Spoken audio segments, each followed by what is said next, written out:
Cake ఎంత స్పాంజీగా వచ్చిందో. ఇప్పుడు దీన్ని మనం వేరే ప్లేట్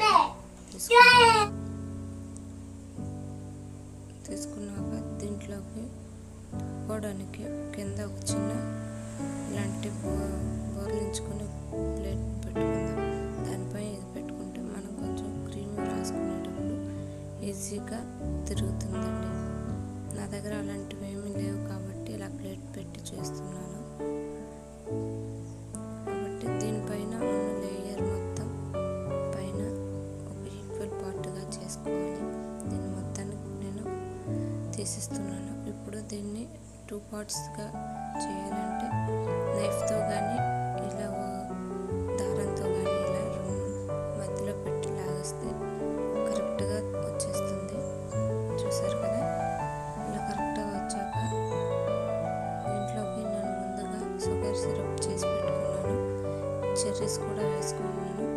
దాన్ని షుగర్ సిరప్ మొత్తాన్ని ఇలా కేక్లోకి ఇలా వేసుకుందాం. షుగర్ సిరప్ ఎంత వేస్తే అంత బాగుంటుందండి. అంత స్మూత్గా, అంత స్పాంజీగా చాలా బాగా కేక్ వస్తుంది. కాబట్టి ఫుల్గా మొత్తాన్ని తడుపుకుందాం. ఇప్పుడు దీనిపైకి క్రీమ్ అప్లై చేసుకుందామండి. ఈ క్రీమ్ నేను ఇంట్లోనే చేశాను. విప్పింగ్ క్రీమ్ పౌడర్ తోటి ఎలా చేయాలో కూడా ఆ వీడియో కూడా నేను పెడతాను, చూడండి. ఇప్పుడు ఈ క్రీమ్ని కేక్ మొత్తం స్ప్రెడ్ అయ్యేలాగా నైఫ్తో కానీ దేంతోనైనా మీరు మొత్తాన్ని స్ప్రెడ్ చేసుకోండి.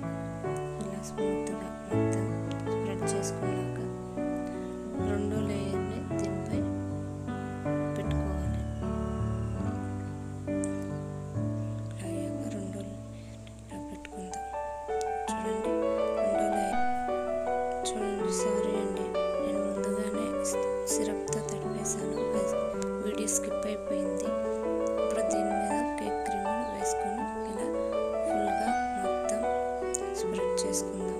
కేక్ క్రీమ్ మొత్తం ఇలా సైడ్స్కి పైన మొత్తాన్ని ఇలా కేక్ క్రీమ్ని రాసుకుందాం. అది కొంచెం కూలింగ్గా ఉండాలండి. హీట్ అయితే మొత్తం కరిగిపోతుంది.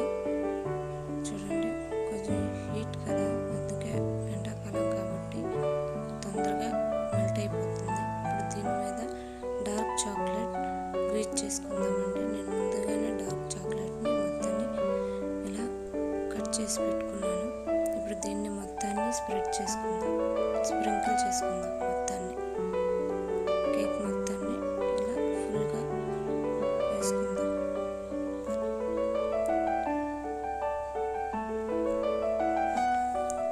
ఇలా మొత్తాన్ని వేసుకున్నాక దీనిపై ఫ్లవర్స్ పెట్టుకున్నామండి. నా దగ్గర ఫ్లవర్స్ మోల్డ్స్ లేవండి. నేను ఒక కవర్లో వేసి నేను ఫ్లవర్స్ పెడుతున్నాను. చూడండి, ఇలాగ ఫ్లవర్స్ పెట్టుకుందాం. ఇలా ఫ్లవర్స్ మొత్తాన్ని పెట్టుకున్నాక దీనిపై గార్నిష్ కోసం చెర్రీస్ పెడదాం. ఇవి ఎందుకంటే చెర్రీస్ పెట్టుకుందాం. మొత్తాన్ని ఒక్కొక్కటిగా చెర్రీస్ మొత్తాన్ని ఇలా పెట్టుకుందాం. అంతేనండి, ఎంతో సింపుల్గా ఇంట్లోనే బ్లాక్ ఫారెస్ట్ కేక్ రెడీ. మీకు నచ్చినట్లయితే ప్లీజ్ సబ్స్క్రైబ్ చేసుకోండి. Thank you for watching.